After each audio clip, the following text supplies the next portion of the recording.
ప్రతి ఒక్కరికి self love చాలా చాలా ఇంపార్టెంట్. వాళ్ళని వాళ్ళు గౌరవించుకుంటూ వాళ్ళని వాళ్ళు ఇష్టపడితేనే ఏ ప్రాబ్లం నుంచైనా వాళ్ళు బయటపడగలుగుతారు. మీరు మీ బాధలను ఎవరికైనా చెప్తే వాళ్ళు సలహాలు ఇస్తారు. అయ్యో పాపం అని జాలిపడతారు. కానీ మీరు పక్కకు వెళ్ళగానే మీ గురించి ఇంకొక నలుగురికి చెప్పి గాసిప్స్ కూడా క్రియేట్ చేస్తారు. ఈ రోజుల్లో ఎవ్వరిని నమ్మలేము. మీతో ఎవరు క్లోజ్గా ఉంటారో వాళ్ళే మిమ్మల్ని ముంచేస్తారు.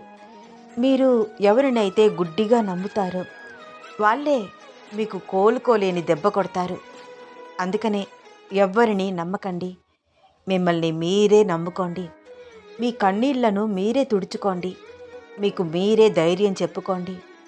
ముందు మిమ్మల్ని మీరు నమ్మడం మొదలు పెడితే ఎంత పెద్ద సమస్య అయినా చిన్నగానే కనిపిస్తుంది. ఎవరో రావాలి, ఏదో చెయ్యాలి అని ఎదురు చూడడం మానేయండి. ఏదైనా సమస్యను దాటడానికి మీకు మీరుగా ముందడుగు వేయండి. తప్పకుండా రిజల్ట్ పాజిటివ్గా ఉంటుంది. ఎందుకంటే మిమ్మల్ని మీరు ప్రేమించుకోవడం, మిమ్మల్ని మీరు గౌరవించుకోవడం మొదలుపెట్టారు కనుక.